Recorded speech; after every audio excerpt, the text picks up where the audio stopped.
The National Council of Provinces has passed the Eskom Debt Relief Bill and will see National Treasury absorb over half the utilities' 400 billion rand debt, and this may increase still after 7% wage hikes has been agreed to last week. Economist Dawie Roodt believes that these are the signs towards privatisation. Good morning to you, Dawie. Always a pleasure to have you. It's been a while, but thank you for joining us. We've been through this path with Eskom and the endless bailouts. It doesn't seem like, it seems like a bottomless pit. Your view? Indeed, that's the case. Good morning to you. Well, we simply have to look what's been happening to the other state-owned enterprises, and then the only conclusion I can come to is that Eskom will come to an end, like South African Airways came to an end, like the South African Post Office is currently coming to an end, and many of the other state-owned enterprises. So I think inevitably what will happen is that Eskom will also come to an end, and the private sector will take over the functions of Eskom. So what we're currently seeing is that the Minister of Finance simply does not have much of a choice but to take over a large chunk of Eskom's debt, and that means that you and I, the taxpayer, will be responsible for that debt. Yes, but I mean the privatization element, especially when it comes to your labor unions, there's always been a pushback saying that we need to have at least national assets being secured and managed by the state. Your view? No, what I mean by privatization, of course, this is not official policy. It is simply happening by default because the state is not good at running anything, it seems. So like I've said, Eskom will simply come to an end.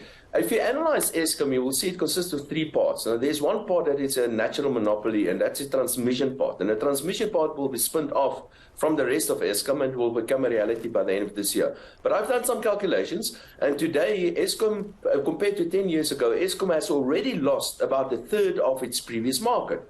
So the reality is that Eskom is slowly losing its market, and the reality is it's slowly going to come to an end. Of course, not official privatization. It's simply the reality that Eskom is not well managed, and that means that the private sector are taking over those functions. The only outstanding part is that Eskom owes a lot of money. That money that Eskom owes, it's in excess of 420 billion, by the way, and that most of that money is guaranteed by you and I, by the taxpayer in South Africa. And the Minister of Finance has already started to, and I believe eventually will start taking over even more debt of Eskom. Also keep in mind that Eskom gave another 7% increase to wages just now, last year as well, and for the next 2 years. And for a bankrupt company to give a 7% increase to already overpaid employees, I just don't see how they could do that.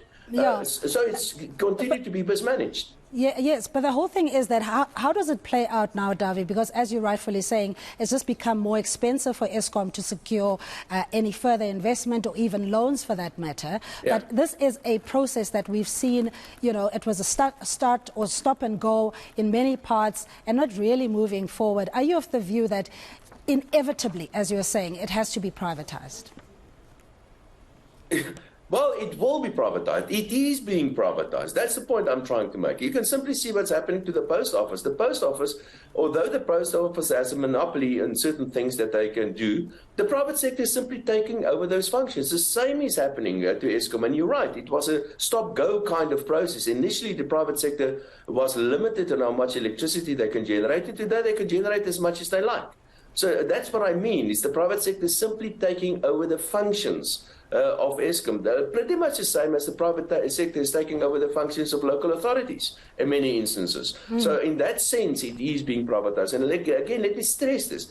Eskom has already lost a third of its market, and only in a 10 years time span, a third of its market is already gone, and the private sector has taken over that. Yeah, but would you also agree that there are parallel economies running in this case, not necessarily that Eskom is being privatized? In other words, your generators or those that provide inverters and any other alternative source of energy are now competing with Eskom.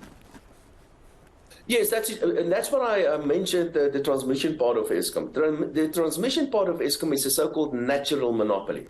And I believe that the state will remain the owner of that because it is a natural monopoly. It's pretty much the same as a highway. You can't really compete with a natural monopoly. But for the rest, the transmission part, or rather the distribution part and the generation part, already the private sector has been taking over that. The only outstanding part, as far as I'm concerned, is what we're going to do with the outstanding debt of Eskom.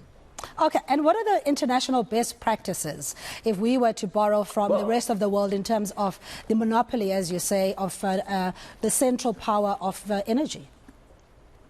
So typically what would happen in many countries in the world is that the transmission part will become the regulatory kind of part of their whole electricity network. So the transmission part will buy electricity from where they can get it cheapest, and they will sell electricity where they can get the best price. So like I've said, that is a natural monopoly part. But for the rest of the world, or the good practice in the rest of the world, is that the generation part is in the hand of the private sector. So the private sector generate electricity, pretty much what is happening in South Africa already. And the distribution part, that is also managed by the private sector. The distribution part is a bit of a tricky one, is because the municipalities make a lot of money by distributing electricity. So the municipalities are going to push back on this. But there are many examples, even in South Africa. Me personally, I buy from a private distributor electricity. So that is happening already. So there are three parts: the generation part, which will be private; the transmission part, which will probably remain in the hands of the state; and the distribution part, which will also be private. But the municipality is certainly going to push back there, because that's a really major source of revenue for the municipalities.